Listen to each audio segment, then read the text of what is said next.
Bienvenue les gens, c'est l'heure de la FAQ. Et oui, celle que je vous avais promis après la chronique facile 20, et depuis le mois de novembre. Non, en fait, oui, effectivement, je n'ai pas vraiment fait de FAQ, pour la simple et bonne raison que c'était un peu tout le temps les deux mêmes questions qui revenaient.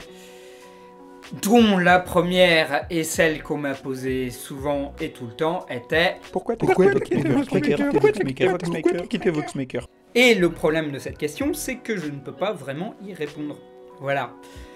D'une part, parce que l'énoncé est faux, hein, ça n'est pas moi qui ai quitté Voxmaker, mais plutôt Voxmaker qui m'a demandé de partir. Ça a été un départ non voulu, et en plus, dans des conditions qui n'étaient pas en rapport avec mon travail, ou avec ma vision des choses, ou de l'avenir sur YouTube, mais plus dû à des histoires un peu personnelles.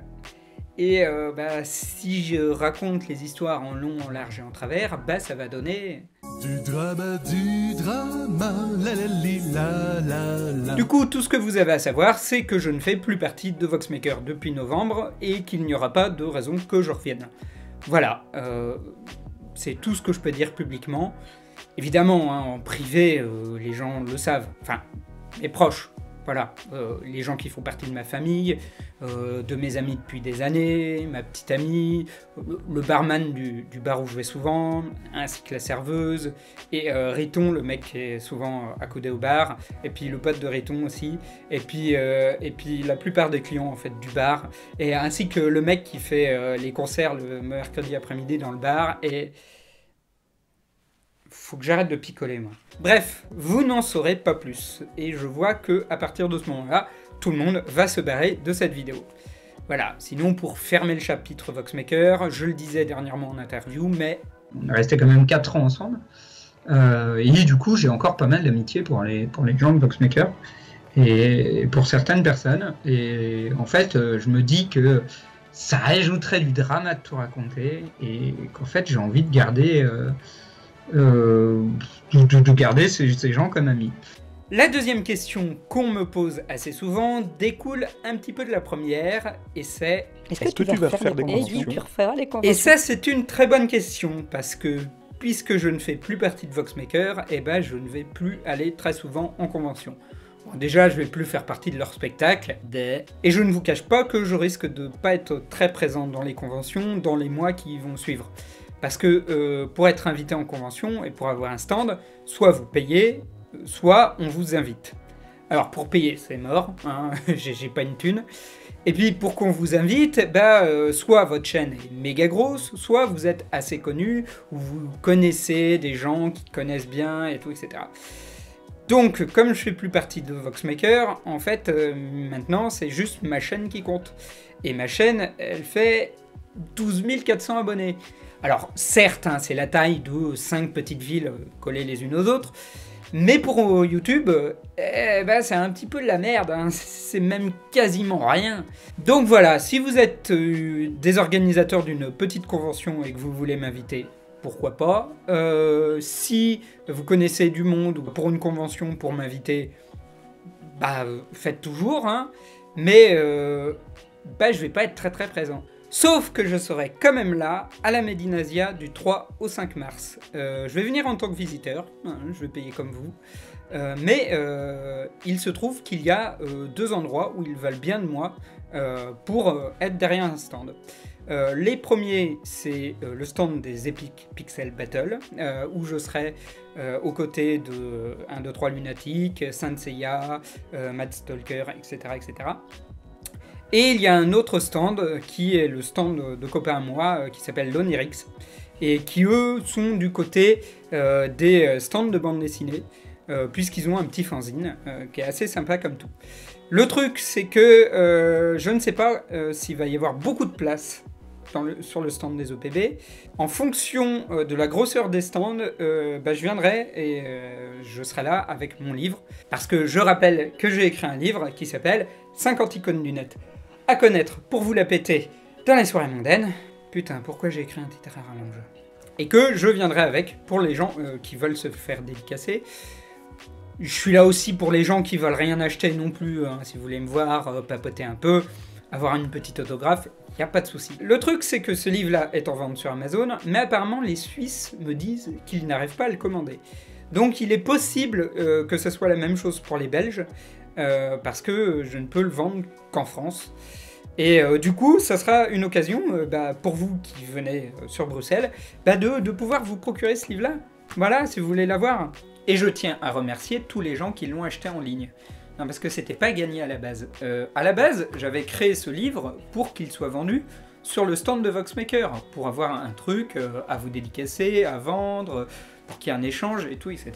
Et c'était cool, mais s'il n'y a plus Voxmaker et s'il n'y a plus les conventions, voilà. Donc du coup, j'avais mis sur Amazon, sans trop savoir où ça allait aller, et puis en fait, finalement, y a de la demande. Bon, de la petite demande. Mettons qu'en décembre, j'en ai vendu un par jour. C'est ridicule pour une maison d'édition, mais pour un truc auto-édité, ça va. Ça va, et même je me demande si je vais pas en réimprimer, et si je vais pas carrément faire un volume 2. Du coup, je vous pose la question. Si vous avez acheté ce livre, que ce soit en convention ou sur internet, est-ce que vous seriez intéressé par acheter un volume 2, y compris que ça ne se fasse que via Amazon, c'est-à-dire à 10 € au lieu de 7. En partie parce que ça paye les timbres, et parce que ça paye la taxe Amazon, parce qu'il faut que je paye une partie de ce que je vends au site Amazon en tant que plateforme. Les gens l'ont peut-être vu sur Facebook ou Twitter, mais il y a une petite compensation pour les gens qui l'achètent en ligne. Voilà, que je vous explique. La Poste est de plus en plus en train de se dématérialiser. Ils ferment des bureaux de poste et ils offrent maintenant de plus en plus la possibilité d'imprimer soi-même les timbres en ligne. Du coup, c'est plus vraiment des timbres, c'est plutôt des espèces de petits QR codes qu'on télécharge après les avoir payés en ligne. Et ils offraient aux entreprises la possibilité de mettre leur logo à côté du petit QR code, un peu comme des timbres, mais pour les entreprises. Or moi, j'ai une auto-entreprise, mais j'ai pas de logo.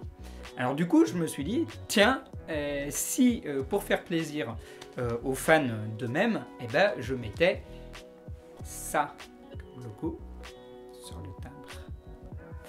Et j'ai payé une petite somme, et puis j'ai demandé à la Poste, voilà, et c'est passé devant les services de la Poste qui ont dit « Ok, bon, peut-être qu'ils savent pas très bien qui est ce gros nounours, mais en tout cas, voilà, et du coup, je trouve que c'est pas mal, ça fait une petite compensation pour les gens qui achètent mon livre en ligne. Du coup, si vous venez sur le stand, vous avez mon livre moins cher, et vous avez la petite dédicace qui va avec, et puis si vous l'avez acheté en ligne, vous avez le petit timbre sur l'enveloppe, c'est rigolo. Ah oui, je sais pas si vous avez remarqué, mais j'ai changé quelques miniatures. En gros, l'idée c'est qu'à la base, cette chaîne, c'était une chaîne plutôt perso. On va pas vous le cacher, tout ce que je faisais qui était très calibré YouTube, je le faisais sur la chaîne de Voxmaker. Et puis, comme il n'y a plus Voxmaker, j'ai remis mes chroniques faciles, et du coup, ici, c'est un mélange entre les chroniques faciles, et puis les courts-métrages que je fais, et puis les trucs un peu débiles, etc. etc. J'ai pas envie de lâcher les courts-métrages, par contre, je sais très bien qu'il y a des gens qui ne sont là que pour la chronique facile. Et je vais pas les en blâmer, moi-même, je suis abonné à des tas de chaînes YouTube, et il n'y a qu'un seul truc qui m'intéresse sur ces chaînes, et le reste des émissions, je m'en fous. Donc voilà, mais pour vraiment mettre les choses un petit peu à plat, j'ai fait des nouvelles signalétiques. En gros, si vous voyez ça, ça veut dire que c'est un court-métrage, ou un truc que j'ai réalisé moi-même. Sinon, il y a ça veut dire que c'est un truc expérimental.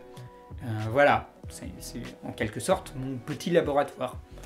Du coup, il n'y a pas encore toutes les signalétiques, et puis il y aura des trucs qui seront toujours un pied dans un ou dans un autre. J'ai rechangé aussi quelques miniatures, enfin voilà, histoire que ça soit plus clair pour vous, et que ça donne envie, peut-être à certains, d'aller voir quelques anciennes de mes vidéos. Puisqu'on en est à parler de vidéos de laboratoire, sachez que je mets aussi des vidéos sur mon Facebook. Bon, j'en ai fait 2, c'était 2 petites YouTube poop, mais comme il y avait du matos copyrighté là-dessus, bah, j'avais pas très envie que le robot de YouTube me sanctionne ma chaîne. Donc du coup, je les mets sur Facebook. Si j'ai encore d'autres idées, bah, ça sera là-bas qu'il faut aller voir. Donc pensez à checker ou à vous abonner à ma page Facebook. Sinon, je tiens à remercier tous les gens qui ont laissé des commentaires sur YouTube, sur Facebook, sur Twitter, qui m'ont envoyé des mails, qui m'ont envoyé des MP, suite à mon départ de chez Voxmaker. Ça m'a fait vraiment du bien. C'est vrai que ça n'allait pas trop bien et que j'étais moyennement motivé pour faire des vidéos sur ma chaîne, mais le fait de me sentir soutenu et aimé par beaucoup de gens, ça me booste, ça me donne envie de me lever tous les matins, ça me donne envie de continuer à faire toutes ces vidéos pour vous. Et merci aussi aux gens qui ont laissé quelques petits dons sur Tipeee, c'est chouette. Ça me fait pas un salaire complet, voire même c'est des cacahuètes, mais c'est cool, à votre niveau, je suis super content que quelques personnes se disent « Eh tiens, j'aime bien ces vidéos, alors je lui envoie 1 € par mois, cool, sympa ». Ah oui, et pour les impatients de la chronique facile, sachez que c'est en cours d'écriture. En gros, j'ai eu envie d'écrire les 3 prochaines chroniques, les unes à la suite des autres. Histoire qu'il y ait un fil rouge, qu'il y ait un peu de liant, etc. Donc ça va prendre un petit peu de temps, mais une fois qu'il y en aura une de lancée, ben, les 3 autres vont suivre. Et ça va être bien, et puis après ces 3-là, je crois que je vais un peu changer de concept et faire des vidéos d'un autre genre. J'ai des idées de nouveaux concepts ou de trucs un peu plus perso, de courts-métrages ou de web-séries même. Donc voilà, sachez-le, il va y avoir pas mal de choses qui vont continuer sur cette chaîne.